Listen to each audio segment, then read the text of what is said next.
Swansea. They've inflicted even more punishment on a Norwich City side, sliding even further into relegation trouble. It's a 7th defeat here at Carrow Road for Norwich City, but Leicester City are back to winning ways. And they had to do it the hard way. Chris Garden with the opener. All the goals coming in the second half, but the response came from Leicester City, and it came hard. Jordan James instrumental for the Foxes, but as was Bobby Acorn over Reed. It got them back on level terms with a wonderful finish from the edge of the penalty area, and then linked up with Fatawu in added time, who put the cross of the game onto Jordan James's forehead. Jubilant scenes in the away end, jubilant scenes on the pitch, and jubilant scenes in the commentary box too, as Leicester City pick up an important 3 points, and they look a little bit more like themselves this afternoon at Carrow Road. Full time here in East Anglia, and it's going to be a happy trip home to Leicester. Full time, and it's finished. Norwich City 1, Leicester City 2. Thank you, Charlie. Matt Elliott, stay where you are. We can never have enough Matt Elliott. We want more from you very soon. We've got Jerry Taggart and Steve Howard with us as well, as Leicester City celebrate victory, a much-needed victory, and doing it in dramatic fashion, gents. They don't like to do it the easy way, Steve Howard. No, not at all. You know, it's sort of the game sort of kicked into gear when they were 1-0 behind. You know, they started passing the ball quickly and created chances, and then I've just got two great goals. Yeah, I mean, the second goal epitomises what we were talking about at half time. Great move, one-touch football down the right-hand side. Yes, they were patient, a couple of little give and goes, or to you, to me's, if you want to call them, and then that little 1-2 down the line. First time cross. And what a leap from Jordan James to bury that header. That was just poetry in motion right there. What changed? It seemed like a button was pushed. The goal. And something yeah, changed. the goal for Norwich. You know, it sort of kicked Leicester into gear, and like I said, they picked the tempo up. And we said that at half time. If they pick the tempo up, they'll have too much for Norwich. And I think that's that's what happened. Got in some good areas, good balls in. And then obviously two great finishes. It was even the style of football, wasn't it? It was the give and go. It was like the Jerry says, like the give and play. goes. Quickened up the pace of football. You know, we've got technical players that are capable of producing that type of football. But it's about doing it, and it's about doing it at a pace that the opposition can't deal with. And that's exactly what you see. After Norwich had taken the lead, I think Norwich took the lead, probably were in a position where they weren't used to. Went back, just started to drop back, probably protecting their lead, and Leicester just upped the tempo, and Norwich couldn't live with that. Matt Elliott, talk us through the scenes from Carrow Road. Obviously the Leicester fans loving this victory. They've made a big journey there today, and they've got their reward. Yeah, you've actually missed the best part of the post-match celebration so far. Obviously they'll be pretty lively in the training rooms when the boys get in there, but the whole group, the whole squad and the backroom staff, etc., and manager across the other side of the pitch from the tunnel away to the 1,800 or so travelling Leicester City faithful, and they're in fine fettle, as you can imagine. Nothing better than scoring a latest winner away from home, particularly when times have been tough. So the whole group was over there applauding and recognising each other's efforts and contributions. I think both supporters to players and vice versa. And I've got my earphones on, but it was almost deafening going through those. They were so loud, so vocal, so expressive, and so grateful, I think, that this game got turned on its head, and in amazing fashion, you have to say. And it was two quality goals to get Leicester back on track. I'm sure the boys will be looking at it in the studio as well, but it was it was a really entertaining game for the majority of the time as well, from start to finish. Before the game even, in fact, was entertaining with the remembrance service aspect, but then the game itself, which I thought might be a bit of a dire affair with two teams low on confidence, was pretty entertaining throughout, and it just got better the longer it went on. Absolutely. Jordan James, let's talk about him. In terms of energy, in terms of bringing the energy, he certainly did. He gets the winner with that leap for that header was sensational. That one, you would have been proud of that one, Steve. That was just a perfect cross and a perfectly timed run. You know, it was, like I said, it was good play out towards the right and just some quality in the box. You know, and he's obviously, you know, timed his run to perfection and buried his header. I mean, it was a great goal. It's so nice to see a guy who's on loan here at Leicester City. The passion he is showing for the club is huge. Yeah, I mean, he cares more about Leicester City than, you know, probably anybody else in a blue shirt. And he's on loan. And, I mean, he made an absolutely crunching tackle about 10 minutes earlier, right in front of the Norwich dugout. And I'm like, get in there, my son. That's what you want to see. That's passion and desire for you right there. And then he goes on and scores a winner. I mean, so full credit to him. But he's been a driving force ever since he's come into the club. And, okay, it's not going to happen every game for him. But today, because of that desire and that will to keep getting there, keep getting in the box, keep running in behind, keep driving the team forward, that's what happens at the end of the game. He gets his reward for it with an unbelievable header. We talked a lot about leadership before the game. We didn't actually mention Jordan James, but he is showing those qualities and more. I mean, there's got to be, you know, people looking, the players on the side looking at him thinking, you know, that's the way we should play, and you know, that's the way we've got to be and be up for it. And I mean, the times I've seen him, obviously Jerry's seen him every game, but the times I've seen him, he's been really energetic. He's, you know, like the perfect example. Great engine. Yeah, he just cares, which is lovely to see on a pitch. You know, because he, you know, that would have hurt him. You know, the late goal, and then obviously he got his reward there and stuck it away. Yeah, we just saw it right at the end of the game. Luke Thomas shepherded the ball out right down by for make sure the ball went dead, and he sprinted across to make sure. He said, "Yeah, well done." That's what you want, because you know the fans respond to that, and your fellow players respond to that as well. Yeah, what kind of love's he getting, Matt, from the Leicester City fans at Carrow Road, Jordan James, today? Yeah, I couldn't quite hear exactly what they were singing, Lewis, but I'm pretty sure it was Jordan James' name was one of the chants coming down from that seated away supporter area. The boys are right, picking up on little things like that. The lads know, and that's not a criticism of others that Jerry's saying there. He said, but what he's saying is that his efforts there on the pitch, you can tell he cares about winning football games. He's got a competitive nature. It's naturally in him, and then that develops into, you know, wanting to win for the club, the teammates, etc.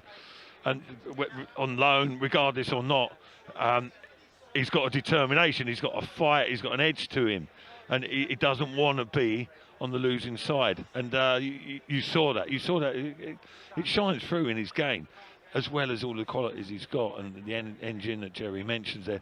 And another thing, you know, it's only a small thing, but it's authentic. It was genuine as well. When that final whistle went, I don't know if you saw it on screen, but he was the one who was celebrating with the most emotion as well. And it wasn't for show, and it wasn't, you know, running around getting the applause of the fans. It was his own joy and elation at, well, I know he's got the winner himself, but it wasn't about him. It was about, yes, we've turned this round a little bit and you know, turned the game on its head, and he was part of that. And it was good to see. There was a few other players as well, because you don't always see it from Leicester players, you know, when that elation at winning the game. But today there was a number of them. You know, it was like it meant something. It really meant something to them today, and that's a good sign going forward. Yeah, it certainly is. Let's see what people are saying on social media. Jonathan says, "At last we have won," which I think will be. There's an element of relief, but certainly relief that was earned today at Carrow Road. Talked about Jordan James. Another individual I want to mention is Bobby Decordova-Reid. He came on. He struggled with injury problems, kind of getting himself back into the picture, and he put on some show when he came off the bench. He was involved from the start and very critically at the end. Yeah, absolutely, great strike. When he came on, he's showed a couple of lovely little touches, played a couple of lovely little balls. Obviously, the goal's a great goal, great strike, as I said, and then had a hand in the winner. With again, when we talked about that quick football down the right-hand side, it was that little give and go. Inside, yes, little return pass down the line, and Fatawi will across. So yeah, fair play to him. He's had his critics. Bobby Reid, and say he's suffered with injuries as well, but I mean, again, someone who's got the quality. We're talking about a struggling team that has got quality footballers in the squad. And, we're all sat here shaking our heads thinking, why is it such a struggle at the minute? And when they go out and play like that, you see the quality that these players bring to the table. And so that's what the biggest head scratcher is why is it such a struggle at the minute? Why are we struggling to win games? Why are we struggling to get over the line? When you see the quality that the players have. And he's one of them, and showed that today, the quality that he has. I mean, why do you think that is, though? Like it takes a goal to go, go behind, to kick in, and then, the last 10, 15 minutes when could have been 3 or 4. Yeah, some of the passing was like that's the Leicester of old. Correct. Who were always bright, who was possession football in and out, but then you're right, you're scratching your head thinking, so you've got to concede a goal to kick that in. So it was a bit bizarre. It seemed there was a freedom. Maybe as soon as Leicester had conceded. Maybe. Weirdly. I don't know whether they just looked at each other and thought, "Oh, we need to get out of this now," and raise the game. But like we said, you sit there scratching your head. When you analyse the first goal, it was almost, while we're sat watching, it was like the referee had blown his whistle. The Norwich defence stopped. I think it was Fatawi who went across the ball, and the ball squirmed up into the air, and the two Norwich defenders just stood there and watched it. Fatawi was on the front foot, won the ball, went to Dacker, he heads it back to Reid chests it and then bangs it in. And everything just happened in slow motion a little bit, because Norwich were just all penned in, but all heading back towards their own goal. And I think maybe that there was a little bit of that on Norwich just trying to protect that lead, that slender lead that they had, and froze in the moment. Added to Leicester, up in the ante, up in the tempo, up in the quality, you name it, Leicester had the up.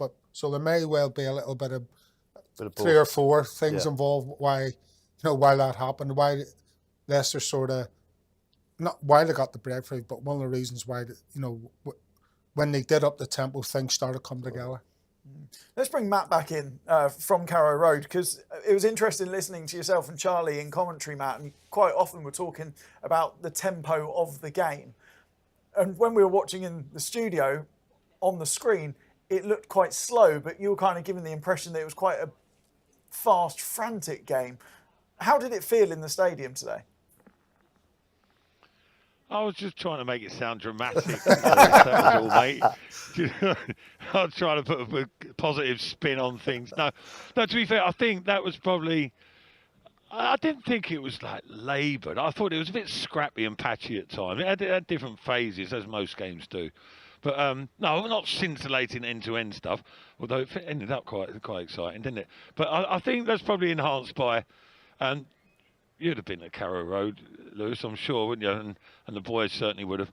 It's good football atmosphere. Like the seats, the stands are very close to the pitch, and it's modern enough to still be a very enjoyable occasion, but it's still old school enough to sort of have that old football feel, really. And it's a good place to come and play football, particularly for away teams at the moment. But no, I think that sort of added to the occasion. Perhaps it made me feel like it was a better game than it was. But no, I enjoyed it. I enjoyed it, to be fair. I was coming here thinking this could be a bit of a drab affair. Two teams who are not full of confidence, and it's going to be a little bit of a stalemate. And I quite fancied a draw. 1-1 at best. I was probably looking at possibly a 0-0 with the goals record of late, etc. If you're going to be a little bit pessimistic, but I was pleasantly surprised. There were enough chances in there for both sides, really. Begovic, remember that save? Had said at the time when he got down low to his right. I didn't get a second look at it. I thought that was a top-class save at the time. I don't know, boys, you might think differently. You've had a chance for a proper look at it. And he made a save not quite as good down low to his left, which was more routine in the second half. But again, down low, got a little touch. They weren't spectacular, but vitally important in the grand scheme of things. But no, I found it quite... Maybe it's because of the situation of Leicester. I found it quite compelling viewing, watching it.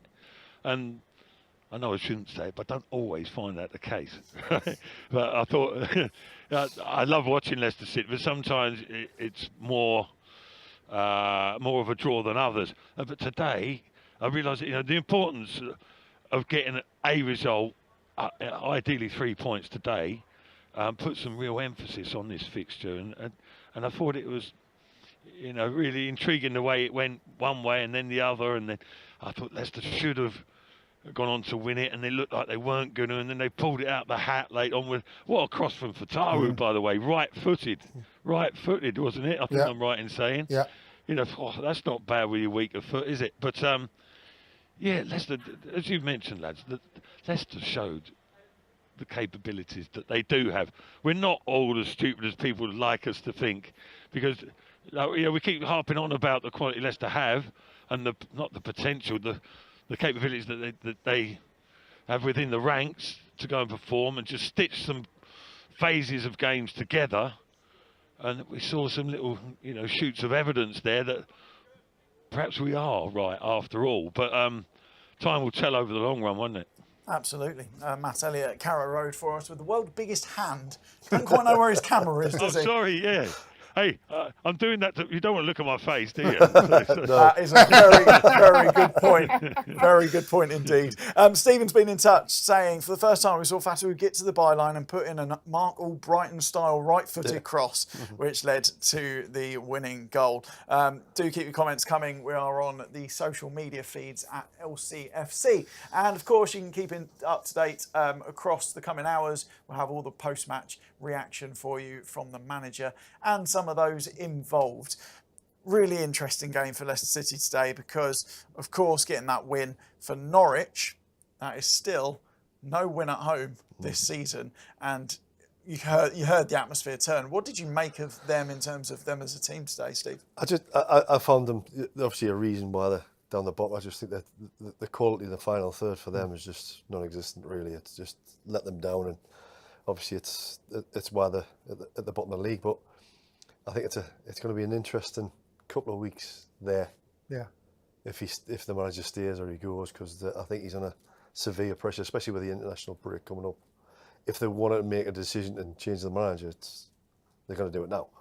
So I think it's one of them which not looking good for Norwich, but great for Leicester to win and go into that international break thinking, right, we've got to win, and then as soon as they come back, they'll be round to go. Norwich will be feeling how Leicester did the other night. Yeah, absolutely. Only worse because it's a defeat and not a draw. But yeah, I mean, the initial reaction to losing late goal is exactly the same, and then obviously it soon dawns and you're like, no, let's just drive us deeper into the mire than we already were. As I say, I think it's every home game they've lost this season, which is a record nobody wants to have. And unfortunately for Norwich, they have it at the minute. So yeah, there's some tough times for them, and thankfully Leicester took advantage of those tough times that Norwich are having. Now, I didn't give you the full-time scores from across the Championship because they hadn't all finished at full-time, but all the games are over now. Middlesbrough beat Birmingham by 2-1. Sheffield United against QPR ended goalless. Southampton won 3-1 at home to Sheffield Wednesday. The big one at the top of the table finished Stoke 0, Coventry 1. Mason Clark with a goal. 4 minutes from time there to win that one. Swansea 1, Ipswich 4, West Brom 2, Oxford 1, and Wrexham 1. Charlton 0. So they were the scores from the 3 o'clocks. And in terms of how it looks of the table, Leicester City up to 12th, 21 points, same number of points as Birmingham, Wrexham and West Brom. It's just really important in this division to keep grinding out results, because I think, Matt, you said during commentary that you think all the teams that you've seen this season all look pretty much of a same level, kind of much of a much throughout the division. Well, to be honest, I missed the Coventry game. It's the only game I missed this season, I think. And by all accounts, Leicester were slightly the better team, shaded it in a very tight contest. Yeah, there's much of a muchness, really. I don't think there's too many. I suppose Coventry can consider themselves, at this moment in time, a standout team. Yeah, they're 5 Other points than that, clear now, yeah. Yeah, okay. Fair dues to them. We'll see how that turns out over the course. But other teams, you see it in the results, don't you? I know it's a bit standard to say it, but anyone can beat anyone. But if ever that applies, it's in this division, because you see teams, they might put 3-4 results together, but they can't do it for too long, more often than not. And you get shock results and turn-ups for the books, at regular intervals. So, but I've sort of conversely to that, I think Leicester are capable of getting a run similar to like Coventry. Perhaps they don't have the dynamism up top at the moment right now that Coventry do, but that can alter. If certain players get into a real vein of form. I mean, Mavididi is coming off the bench today. Didn't set the world on fire, but potentially, he's a top level player in this division. If he can get back to some sort of sparkle, if he can reignite some fire from somewhere, perhaps that's work for the manager to think about. But Dec Cordova-Reid, he's come off the bench. We've mentioned him. He's got his quality. I think it suits him in a more central position these days. Anyway, there are numerous individuals that you can mention, but it's a tough league. It is a tough league without a doubt. But Leicester are not a million miles. It's that tight, million miles off the playoff positions, are they? So that's probably somewhere they want to be looking right now. And then, right, okay, boys, use that as a motivational tool. Use that as an incentive. We put a little run together, boys. We're back in that playoff position before we know it. And then maybe you can look a little further ahead. It's going to be a fight, whatever. We've seen that in the first couple of months, that you have to fight for results in this division. And they showed at the end of that game that they've certainly got that within them. I've said this before. The majority of performances that I've seen Leicester have been acceptable or good. Where the issue, the biggest issue for Leicester has been this season is that the forwards just aren't scoring goals. The centre forwards. And if somehow they can change that and the centre forwards start scoring goals, then there's no reason why Leicester won't shoot up the league. I firmly believe that. For me, that is the biggest sticking point. You can't keep relying on Jordan James scoring last minute or Abdul Fattah cutting in from the wing and bending one. Yes, the likes of Steffi and Mavididi need to improve. He scored 12 goals 2 seasons ago in this league. I'm not sure how many he's got this season, but he hasn't looked the same kind of danger man that he did 2 seasons ago. So there's players like him need to, grab some form really quickly. But ultimately, it's the strikers that you depend on to guarantee you the goals, and it's the other players that sort of support the strikers in and around that. How do you use the international break to make that all stick? But I guess players will be going away. Yeah, absolutely. I don't know. I think Jerry's right again. You cannot rely on your midfield players to score your goals when your forwards aren't. Because it's a tough task for midfield players to score goals. Your strikers should be scoring, and I totally agree. If they can get firing, Daka, Carranza, or even Ayew when he plays up there, if they're firing, then it takes the pressure off everybody. The whole club takes the pressure off, because that the centre forward's going to score. So you think, well, he's going to score every other game, and that's what you had last season with Vardy. and you haven't got it this season. But it's, you know, it's one of them where it will click. I'm 100% certain it'll click. It'll just take one goal and then they'll go on a run. Like I watch again, Patson Daka started. His work rate was really good, phenomenal today. You know, he was closing down. He wasn't being backed up by other players. He was running around, closing down. Yes, that ball comes in from James. He should hit the target. Let's be honest. He doesn't, but he has to keep making those runs like Steve's on about. He has to keep. Someone needs to give him a bit of belief, including himself, that when he's in those areas, have the confidence to go and stick that one in, bang, you know. And then on top of that, well, the work rate that he showed, his confidence will grow and grow and grow. But at the minute, it's just not happening. If Daka had 5-6 goals this season, he scores that header. Simple as that. He tacks the ball, he scores the header. It's just a big confidence. It's just the lack of confidence in him. You can see that. In fair play, he's putting his head down and working hard. But the goals aren't coming. But they will come. If they had 5 or 6 goals between them, yeah, we'd be in the playoffs. Never mind Daka with 5 or 6. We'd have at least 5 more points, I reckon, than what we have now. With that confidence, does one step to that come from that assist today? Late on in the game, having the presence of mind to accurately deliver that ball to Cordova-Reid. Well, yeah, I mean, because obviously they'll have a few days off now because international, and then obviously they'll have people in international games. But you've got to sit back, you know, on the bus on the way home or tomorrow or whatever.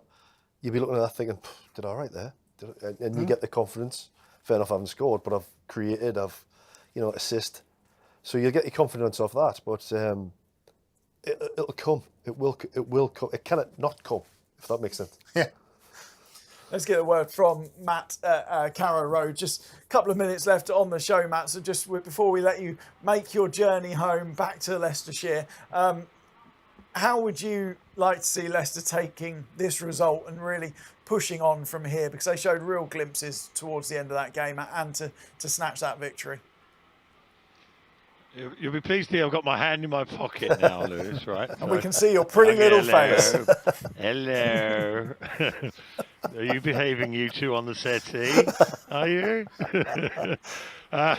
Right, where are we? Oh, I get all giddy when we got 3 points, isn't it? So, well, yeah, listen, we were saying similar. This time, last international time round, I think it was, or maybe the one before, I can't remember, there's that many. Swansea game. Away from home, 3-1. Couple of pearlers from Jordan James and Fatawu again. But Leicester excellent on the day. I wouldn't say they were excellent today, but they turned it round in excellent fashion. And, you know, all of a sudden, there's positivity. There's a buoyancy that wins bring. Little bit of a shame, I suppose, really, is what you think. You know, there's an international break, really, to sort of put a block on any momentum that's gained from this. Flip side, a couple of injuries today, which didn't look pretty. And I mean, it might give people a bit of time to recover. I don't know. We'll have to see what the situation is. But yeah, whichever way, this win is going to help the next fixture, isn't it? And give a little sort of breathe a sigh of relief, give the lads a bit of breathing space, really, to go and perform like they can do. They don't play within themselves, as the boys did, as they did today. Really, they played within themselves for them up until conceding. Really, they let loose and see what happens. Play with a bit of abandon, a bit of freedom, and the boys' quality came through, didn't it? But I know it's easier said than done. Go on, repeat more of that because you leave yourself exposed and etc. And it's all a bit of a balancing game. But yeah, no, that was a huge win today. But you can't go back on it. Before the game, people were saying how important this fixture is for both teams. Leicester have come out on top, and they've got to utilise that as best as possible going forward. Brilliant stuff. Matt Elliott at Carrow Road. You and your massive hand can start making your way back home. Thank you so much for your time on Matchday Live today. It's always good fun with Matt Elliott, isn't it? So it is the international break next, but we will of course be back with loads more content for you here on Fox's Hub. Next up at King Power Stadium will be Stoke City in a couple of weeks' time. And of course, you can watch all the action on Fox's Hub Saturday, the 22nd of November. You can always get your international monthly game pass. Fox's Hub at lcfc.com is £25 a month, and your Listen Live pass is available for £4.99. Leicester v Stoke is next up at King Power Stadium. Jerry, thank you for your time. Steve, good to have you on the show. I'll just leave you with my prediction there. It's on the bottom left of the screen. What a way to leave it. And we are so glad it came to fruition. We will take every inch of smugness from you, because it means that Leicester City have the 3 points they so badly wanted and needed. And it's a good way to go into the international break. Enjoy your Saturday night, and thank you for joining us on Matchday Live.